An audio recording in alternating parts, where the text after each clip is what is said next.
नागपुर की रहने वाली एक लड़की अचानक गायब हो गई। उसका मोबाइल फोन ऑन था मगर फोन उठ नहीं रहा था। उधर फोन की लोकेशन लगातार बदल रही थी, अलग अलग जगहों पर नजर आ रही थी। ऐसे में पुलिस का शक गहरा हो गया। गुमशुदगी का राज कहीं मोबाइल फोन में ही कैद था।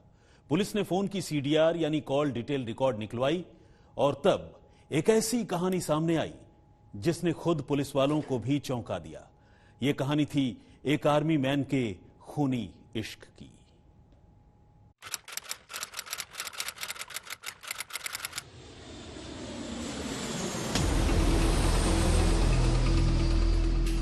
बत्तीस साल की ज्योत्सना प्रकाश आकरे इसी इलाके में अपनी रूममेट के साथ रहती थी।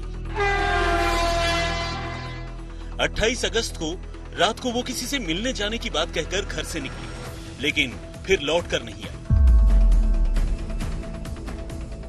पहले रूममेट ने उससे संपर्क साधने की कोशिश की और फिर घर वालों ने, लेकिन उसके मोबाइल फोन पर कॉल पिक नहीं हो रहा था। अगले दिन यानी 29 अगस्त को ज्योत्सना के भाई ने नागपुर के ही बेलतरोड़ी थाने में अपनी बहन की गुमशुदगी की रिपोर्ट दर्ज करवाई। रिपोर्ट लिखे जाने के बाद पुलिस ने उसकी तलाश शुरू की। सीसीटीवी फुटेज, सीडीआर यानी कॉल डिटेल रिकॉर्ड और मोबाइल फोन का डंप डाटा निकालकर ये जानने समझने की कोशिश की गई कि आखिर ज्योत्सना की आखिरी बार किससे बातचीत हुई थी और उसकी लास्ट लोकेशन कहां थी। लेकिन इस कोशिश के बावजूद पुलिस को ज्योत्सना का कोई खास सुराग नहीं मिल सका। इस तरह करीब 2 हफ्ते से ज्यादा का वक्त गुजर गया। 20 दिन बाद ज्योत्सना के भाई ने एक बार फिर पुलिस में अपनी बहन की गुमशुदगी को लेकर शिकायत की और शक जताया कि उसकी बहन का किसी ने अपहरण कर लिया है। अब पुलिस को भी कुछ ऐसा ही लग रहा था, क्योंकि पहली बात तो ये थी कि ज्योत्सना बालिग थी, पढ़ी लिखी और आत्मनिर्भर थी, ऑटोमोबाइल के एक शोरूम में काम किया करती थी और दूसरी बात ये कि वो हमेशा अपने घर वालों के संपर्क में रहती थी। ऐसे में उसका अपने आप यूं गायब हो जाना और पिछले 20 दिनों से किसी से भी फोन पर बात तक नहीं करना पुलिस को भी हैरान कर रहा था। लिहाजा पुलिस ने भाई की दूसरी शिकायत पर ज्योत्सना के अपहरण की रिपोर्ट दर्ज की और अपनी तफ्तीश में तेजी लाई। 29-year-old का लड़का अपने बहन मिसिंग है। बहन का नाम ज्योत्सना प्रकाश आकरे, 32 इयर्स की महिला। वो नागपुर में बेसा चौक में एक अपार्टमेंट से रूममेट के साथ रूम शेयरिंग पे रहती थी। वो वहां से मिसिंग थी 28 अगस्त 28 अगस्त रात के 8:30 बजे से मिसिंग है बोल के उसने 29 अगस्त को कंप्लेंट दिया था। उस कंप्लेंट पे मिसिंग केस दाखिल हुआ। पुलिस इस बात को लेकर भी बहुत हैरान थी कि आखिर ज्योत्सना के मोबाइल फोन की लोकेशन अलग अलग वक्त पर नागपुर के बाहर अलग अलग इलाकों में नजर आ रही थी, लेकिन उसका फोन नहीं उठ रहा था। अब पुलिस ने ज्योत्सना को जानने वाले लोगों के बारे में जानकारी जुटाने की शुरुआत की और इसी कड़ी में एक नाम सामने आया, अजय वानखेड़े का। अजय वानखेड़े एक फौजी था और उसकी पोस्टिंग नागालैंड में थी। मूल रूप से नागपुर के ही रहने वाले अजय वानखेड़े की ज्योत्सना से मुलाकात एक मैट्रिमोनियल साइट पर हुई थी और दोनों तब से एक दूसरे के संपर्क में थे। हालांकि ज्योत्सना के घर वालों का कहना था कि अजय और ज्योत्सना के रिश्ते की बात किसी वजह से बन नहीं पाई। उसका बैकग्राउंड ऐसा है विद रेस्पेक्ट टू ज्योत्सना कि वो दोनों शादी.com पे कुछ 1-1.5 साल पहले मिले थे। फैमिलीज का भी एक दूसरे से परिचय हुआ, ज्योत्सना आकरे का फैमिली एंड अजय वानखेड़े का फैमिली। और वो आदमी नागपुर का रहने वाला है एंड उसने कैलाश नगर में रहता है वो, और वो नागालैंड में पोस्टेड है। और उसने भी पुलिस के साथ इनिशियली कोऑपरेट किया। असल में अजय की पहले भी 2 शादियां हुई थी और वो अपनी तीसरी बीवी की तलाश में था, जबकि ज्योत्सना का भी पहले एक बार तलाक हो चुका था। खैर, नागपुर पुलिस अब अजय वानखेड़े से पूछताछ करना चाहती थी, लेकिन तब तक पुलिस को यह पता चला कि अजय वानखेड़े डायबिटीज की शिकायत को लेकर पुणे के आर्मी हॉस्पिटल में भर्ती है। चूंकि अजय पुलिस की रडार पर आ चुका था, नागपुर पुलिस ने आर्मी हॉस्पिटल से अजय पर नजर रखने की रिक्वेस्ट की और कहा कि वो जब भी अस्पताल से डिस्चार्ज हो उसे नागपुर पुलिस के हवाले कर दिया जाए। मगर इतना होने के बावजूद अजय अस्पताल वालों को चकमा देकर भागने में कामयाब हो गया और इसी के साथ पुलिस को यकीन हो गया कि ज्योत्सना की गुमशुदगी से अजय का कोई ना कोई रिश्ता जरूर है। अजय वानखेड़े के पीछे हमारा पीएस बेलथरोडी का टीम डेडिकेटेड वे में परस्यू किया। हमने पुणे सदर्न कमांड हॉस्पिटल के जो आर्मी पुलिस है, आर्मी डॉक्टर्स है उस एरिया के, उनसे संपर्क में रहे कि वो डिस्चार्ज होते वक्त हमारे कस्टडी में दिया जाए इस विषय पे। बट 4 अक्टूबर जब हम डिस्चार्ज के दिन आरोपी को कस्टडी में लेने के लिए गए थे, उस वक्त वो हॉस्पिटल से फरार हो गया था।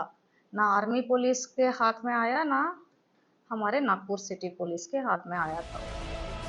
इस बीच पुलिस का शक तब और गहरा हो गया जब अजय ने इस मामले में गिरफ्तारी से बचने के लिए पहले सेशन कोर्ट में और फिर हाई कोर्ट में अग्रिम जमानत की अर्जी दाखिल कर दी और दोनों ही अदालतों से उसकी जमानत की अर्जी खारिज भी हो गई और तब आखिरकार उसने खुद ही पुलिस के सामने सरेंडर कर दिया। लेकिन इसके बाद जब पुलिस ने उसे पूछताछ शुरू की तो ज्योत्सना की गुमशुदगी को लेकर एक ऐसी कहानी सामने आई जिसे सुनकर हर कोई हैरान रह गया। ज्योत्सना कहीं गायब नहीं हुई थी, बल्कि उसकी हत्या की गई थी और हत्या करने वाला भी कोई और नहीं बल्कि खुद अजय वानखेड़े ही था, जिससे ज्योत्सना की मुलाकात करीब 2 साल पहले एक मैट्रिमोनियल साइट पर हुई थी। अजय ने हत्या की बात कबूल करने के साथ ही उसकी लाश को एक जंगल में दफनाने की बात कही और पुलिस ने उसकी निशानदेही पर नागपुर के बाहरी इलाके में मौजूद एक सुनसान जगह से ज्योत्सना की जमीन में दफन सड़ी गली लाश बरामद कर ली। अजय ने ज्योत्सना की लाश जहां दफनाई थी उस जगह को उसने सीमेंट डालकर सील कर दिया था ताकि किसी भी कीमत पर लाश का राज न खुल पाए। लेकिन पुलिस को 3 वजहों से अजय पर शक हो गया और शक सही निकला। पहली वजह तो यह थी कि अजय ठीक उन्हीं दिनों से अस्पताल में भर्ती था जिन दिनों ज्योत्सना गायब हुई थी। दूसरी वजह यह थी कि गुमशुदगी के दिन यानी 28 अगस्त को दोनों के मोबाइल फोन की लास्ट लोकेशन कॉमन जगह पर थी और तीसरी वजह यह कि अजय की ज्योत्सना के अलावा कई और भी गर्लफ्रेंड्स थी। ऐसे में पुलिस को उसकी हरकतों पर शक होने लगा था। Character wise and post incident behaviour wise and technical evidence which is last location, ये 3 रीजंस के वजह से वो प्राइम सस्पेक्ट निकला। बाकी ये बात रह गया था पता करने की कि व्हाट वाज द मोटिव। अगर वो पहले ही सेपरेट हो गया था, सो अजय वानखेड़े के बैकग्राउंड देखा गया था इन डिटेल। उसमें हमको ये पता चला कि वो 3rd वाइफ ढूंढ रहा था 1-1.5 साल पहले थ्रू शादी.com। उसको ऑलरेडी 2 शादियां एंड 2 डिवोर्स हो चुके थे। एंड सिमिलरली इस तरफ ज्योत्सना आखरे 2nd हस्बैंड के तलाश में थी थ्रू शादी.com। उसको already she was 1 time divorce. लेकिन कत्ल की इस वारदात के पीछे की कहानी जितनी अजीब थी, कत्ल का तरीका भी उतना ही हैरान करने वाला। बस यूं समझ लीजिए कि अजय देवगन और तब्बू की फिल्म दृश्यम की तर्ज पर अजय वानखेड़े ने इस मर्डर की प्लानिंग की थी। 2 सालों के रिलेशन के बाद अजय ज्योत्सना से पीछा छुड़ाना चाहता था, लेकिन ज्योत्सना अब उससे शादी करने की जिद पे अड़ गई थी।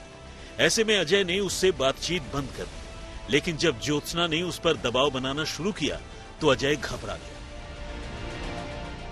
28 अगस्त को उसने पहले अपनी मां के मोबाइल फोन से कॉल कर ज्योत्सना को नागपुर के वर्धा रोड पर मिलने बुलाया।